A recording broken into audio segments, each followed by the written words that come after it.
নীলুফার চৌধুরী মনি, আমরা শুনছি যে আপনারা স্থানীয় নির্বাচন চান না এখন জাতীয় নির্বাচনের আগে, কিন্তু প্রস্তাবনার মধ্যে আপনার সংস্কার কমিশন থেকেও আপনার স্থানীয় নির্বাচনের কথা আগে বলা হয়েছে, সেখানে একটি জরিপের তথ্য দেওয়া হয়েছে। পাশাপাশি আমরা আবার রাজনৈতিক দলগুলোর থেকেও দেখছি স্থানীয় সরকার নির্বাচন আগে করার কথা বলছে। আপনার মন্তব্য শুনতে চাই যে আসলে কেন ম্যাক্সিমাম দল, আমি যদি দলের কথাও বলি, ম্যাক্সিমাম দলই চান না যে স্থানীয় সরকার আগে হোক। ম্যাক্সিমাম দলরা কিন্তু জাতীয় নির্বাচনটা আগে হোক এটা চায়। আর সংস্কার বলতে যে জিনিসটা বোঝানো হয়, দুই একজন সংস্কার বলতে যেটা বোঝানো হয়, সংস্কার যদি কোথাও করতে হয়, প্রথম সংস্কার আগে স্থানীয় সরকারে করতে হবে। স্থানীয় সরকারে আপনি সহিংসতার মাত্রা আপনি দেখেন হিসাব করে, জাতীয় সংসদের সহিংসতার মাত্রা দেখেন। হ্যাঁ, ভোট সবগুলোই কারচুপি হয়েছে, সবগুলো ইঞ্জিনিয়ারিং হয়েছে, কিন্তু তারপরেও স্থানীয় সরকারের যে হাড্ডাহাড্ডি হানাহানি, এই গ্রাম ও গ্রাম, এ পাড়া ও পাড়া, সেটার জন্য কিন্তু সংস্কার দরকার, নাম্বার ওয়ান। নাম্বার টু, ওনারা যে কথাটা বলছে যে সংস্কার যা যা অঙ্গীকার করেছে, এই সংস্কার তো আবহমান কালের একটা চর্চা, সংস্কারের কোনো শেষ নাই, এটা ধারাবাহিকভাবে চলে একদম ক্রনোলজিক্যালি। তো এই যে সংস্কারটা বলতে তারা কি বোঝায়? তারা এটা বোঝায় যে সংস্কারের ধোঁয়া দিয়ে এতদিন আমরা টিকে থাকি, যেহেতু রাষ্ট্র চালাচ্ছে এক ধরনের, কিন্তু নেপথ্যে আমরা যদি প্রথমে আমরা কি শুনেছিলাম, আমরা প্রথমে শুনেছিলাম মাস্টার মাইন্ড, তারপরে মাস্টার মাইন্ড নিয়ে এখন কথা হচ্ছে, ভীষণভাবে চালাচালি হচ্ছে। মাস্টার মাইন্ড এখন কে, মাস্টার মাইন্ডের রূপরেখা চেঞ্জ হয়ে গেছে, মাস্টার মাইন্ডের অবস্থান চেঞ্জ হয়ে গেছে, দিন যত যাবে আরও চেঞ্জ হয়ে যাবে। এবং আমরা যারা মানে ক্ষমতা, রাষ্ট্র পরিচালনা না, ক্ষমতা কেন্দ্রবিন্দু করতে চাই, ইতিমধ্যে প্রমাণ হয়ে গেছে যে নেপথ্যে কারা রাষ্ট্রকে চালাচ্ছে। বিকজ বর্তমান সরকার কিন্তু তাদের কোনো অভিজ্ঞতা নাই, তাদের কোনো লোকবল নাই, জনবল নাই, অনেকটা ছোট জগন্নাথের মতো, নির্বাচন কমিশনের মতো এই সরকার। তাদের কিছু এনজিও কর্মী আছে, এনজিও কর্মী এবং রাজনৈতিক দল একদম আকাশ পাতাল ব্যবধান। তো এনজিওর মানুষগুলা কিন্তু ভোট দেয়, কিন্তু সে যাকে পছন্দ করে তাকে, ওই এনজিওর নেতা যদি বলে তার কথা মতো কিন্তু কখনো ভোট দেয় না। সো তাদের কথা বাদ, তো তাদের চালাচ্ছে কারা? তারা কেন নির্বাচন চাবে? সহজে তো তাদের নির্বাচন চাওয়ার কথা চালাচ্ছে, কারা চালাচ্ছে আপনি নিশ্চয়ই জানেন। আমি এটা বলার দরকার পড়ে না, এটা ওই ঠাকুর ঘরে কেড়ে আমি কলা খাই না, এরকম অনেকটা। তো যারা চালাচ্ছে তারা অনেকটাই এটা আরেকটা দুঃশাসনের মতো অবস্থা করছে। তারা মুখ দিয়ে বলছে যে এক জালিম বিদায় করে আরেক জালিম আনবো, কিন্তু কাজে কর্মে কিন্তু তারা নিজেরাও জালিমের পর্যায়ে, কেন আরও বড় জায়গায় পর্যায়ে চলে গেছে।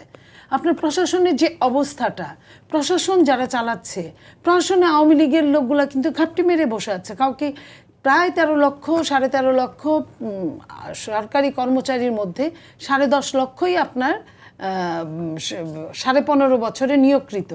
এগুলো তো সহজে যাবে না, কিন্তু তাদেরকে যে এই যে ক্ষমতার ধর বানানো হয়েছে, লাইক এই যে কিছুদিন আগে ডিসি নিয়োগের যে কাহিনীগুলো হলো, এগুলো সব মিলে যদি আপনি চিন্তা করেন, প্রশাসনে যারা আছে এবং সরকারে যারা, সরকারকে নেপথ্যে যারা পরিচালিত করছে, তারা সহজে নির্বাচন চাওয়ার কথা না, তারা আগে সংস্কারের কথা বলবে। কিন্তু এটা তো সত্যি, সংস্কার যদি হয়, সেই সংস্কারকে সফলভাবে পরিচালিত করার জন্য হাজয় যুক্ত হয়েছে, হাজয় যুক্ত হয়েছে এবং হাজয় যুক্ত হয়েছে, এটা ভীষণভাবে দরকার। সেই হাজয় যুক্ত হয়েছে দরকার হলে যারা ইলেকশন করে পাশ করতে পারবে, তারা আসলে তো মানে অন্যদের ক্ষতি হবে, এই জন্য তারা চায় না যে তারা আসুক। সো এই কারণে তারা সংস্কারের বুলি আওড়াচ্ছে। কিন্তু সংস্কার তো এটা তো পরবর্তী রাজনৈতিক দলের ছাড়া, যে দল ক্ষমতার অংশীদার হবে তারা ছাড়া এটা কেউই এটা পূর্ণাঙ্গ রূপ দিতে পারবে না। আমরা যদি 1/11 দিকে লক্ষ্য করি, 1/11 অনেকগুলো সংস্কার করেছিল, অনেকগুলো, হেলাল ভাই জানেন কয়টা এটার বাস্তবতায় পর্যবসিত হয়েছে। শেখ হাসিনা যে কয়টা চেয়েছে সে কয়টা হয়েছে, যা চায় নাই তা হয় নাই। নট অনলি আমরা যে এখানে দুইজন নারীদের নিয়ে একটা আলোচনা হয়েছিল যে নারীরা 2020 সাল নাগাদ আপনার আরপিওতে যে 33% নারী অংশগ্রহণ করতে পারবে, একদম আপ টু ডাউন লেভেল পর্যন্ত। যখন 2020-এ এটা হয় নাই, ওটার জন্য কিন্তু 25 পর্যন্ত সময় নেওয়া হয়েছে। 25-এও হবে না, আপনি নিশ্চিত থাকেন, 25 তো প্রায় চলেই যাচ্ছে, 25-এও এগুলা নিয়ে কোনো আলোচনা হবে না। তাহলে সংস্কার পর্যবসিত হয় যদি ক্ষমতাসীন দলেরা চায়, তাই নেই তো ক্ষমতাসীন দল কে আসবে সেটা জানি না। এখন যদি ওনারা মনে করেন যে আমরা যতদিন আমরা ক্ষমতায় অধিষ্ঠিত হতে না পারবো ততদিন পর্যন্ত সংস্কার চলতেই থাকুক। না, সেই জায়গা থেকে সেখানে তো আপনি যেটা আমাদের বলছেন কিছু সেই বলার জায়গা থাকবে থেকে না। তো বর্তমান সরকার ডেফিনেটলি আপনার বিএনপিতে বড় দল হিসেবে বিএনপির আকাঙ্ক্ষার জায়গাটাও তারা গুরুত্ব দিয়ে বিবেচনা করবে, কারণ নির্বাচিত হয়ে আপনারা যদি সরকার গঠন করেন সেই সমস্ত সরকারকে তো আপনাদেরকেই এন্ডোর্স করতে হবে যদি আপনারা নির্বাচিত হন। সেই জায়গা থেকে আপনাদের আকাঙ্ক্ষা তো খারিজ করে সরকার দিচ্ছে না এবং দেবে না বলেও আমরা তাহলে লাভটা কি হলো? যতটুকু এই যে শুনি। সময় ক্ষেপণ, আমি আপনার কথাই যদি ধরে নেই, তাহলে এই যে সংস্কারের নাম বলে ইতিমধ্যে 6 মাস, প্রায় 6.5 মাস চলে গেছে, তাহলে এটা সময় ক্ষেপণের একটা জায়গায় আমরা পর্যবসিত হচ্ছি। তাই আপনার মনে করেন যে যদি পরবর্তী সরকার যদি এটাকে নাই মানে, আবারও যদি সে জাস্টিফাই করে, আবারও যদি ওইখান থেকে পরিবর্ধন রূপান্তর করে, তাহলে তো আপনার এই টাইমটা নষ্ট হলো, সময়টা, টাকাটা নষ্ট হলো, মানুষদের মাথার ব্রেন নষ্ট হলো, তাহলে লাভটা কি? নীলুফা চৌধুরী মনি, আমি একটি কথা এখানে বলতে চাই। আপনি উস্কিয়ে দিয়েছে কুয়েটের যে ঘটনা ঘটেছে, অস্ত্র হাতে যুবদলের কর্মী এসেছে, সেটা নিয়ে আপনি বললেন যে এটা উস্কিয়ে দেওয়া হয়েছে এবং এটা বিচ্ছিন্ন ঘটনা। এখানে আমার একটি প্রশ্ন আছে। আপনি ছাত্রদলের প্রেসিডেন্টের বক্তৃতাটা শুনেছেন?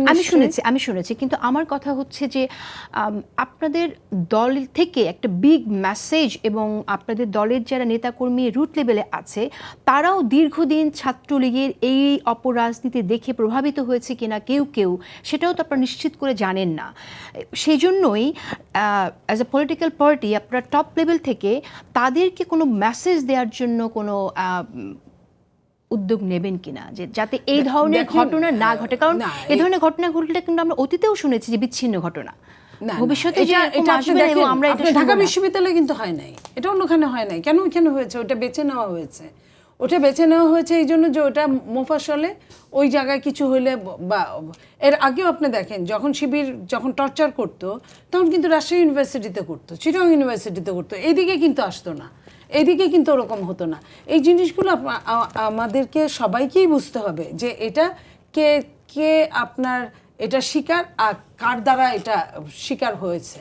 এই জিনিসগুলো ওই একটা আমি যুবদল বললাম ওটা বিচ্ছিন্ন হতে পারে, কিন্তু এই সম্পূর্ণ ঘটনাটাকে যদি আপনি দেখেন এবং ছাত্রদলের প্রেসিডেন্টের কুয়েটের ও তার বক্তৃতা যদি আপনি শুনেন যে কিভাবে কোনখান থেকে কোনটার উৎপত্তিটা হলো, তাহলে কিন্তু স্পষ্ট এখানে। নীলুফা চৌধুরী মনি, আপনার কাছে আমি শেষ মন্তব্য শুনতে চাই। আপনারা তো আসলে ঐক্যের কথা বলেছেন, এমনকি নির্বাচনের পরবর্তী সময়ে গিয়ে জাতীয় সরকারের কথা বলেছেন, এখনো কি আপনারা সেই জায়গায় আছেন কিনা? জি, আমরা সম্পূর্ণরূপে ওই জায়গায় আছি এবং আপনি দেখেছেন যে ইতিমধ্যে আমাদের নেতা জনাব তারেক রহমান সাহেব উনি অনেকগুলো আমাদের সাথে যাদের ঐক্য আছে তাদের এলাকায় চিঠি পাঠিয়েছেন, বলে দিয়েছেন এদেরকে কাজ করার সুযোগ দেওয়ার জন্য, দলের নেতা কর্মীদেরকে বলেছেন এদেরকে সহযোগিতা করার জন্য, যেহেতু তারা ছোট ছোট দল। এবং উনি ওনার জায়গায় ওয়াদাবদ্ধ যে যদি বিএনপি আগামীতে আল্লাহ রহমতে দায়িত্বে আসে রাষ্ট্র পরিচালনার, তাহলে উনি সবাইকে নিয়েই যাতে একটা সুন্দর সরকার গঠন করা যায়, জাতীয় সরকারের আদলেই উনি থাকবেন। এবং এটা আমাদের 31 দফার মধ্যেও আছে এবং ওইটাই আমরা সারা বাংলাদেশে প্রচার করছি। আমাদের মধ্যে যদি কোনো রকম দ্বিমত থাকতো বা কোনো রকম অন্যরকম চিন্তা থাকতো, তাহলে কিন্তু আমরা এত কাঠখড় পুড়িয়ে আমরা এত সচেতন করতাম না জনগণকে এইসব ব্যাপারে প্রতিটি ওয়ার্ড পর্যায়ে, আপনার ইউনিয়ন পর্যায়ে আপনার যে গণসচেতনতা বৃদ্ধি করা হচ্ছে। প্রত্যেক দিন একটা না একটা প্রত্যেক জেলায় মিটিং থাকছে।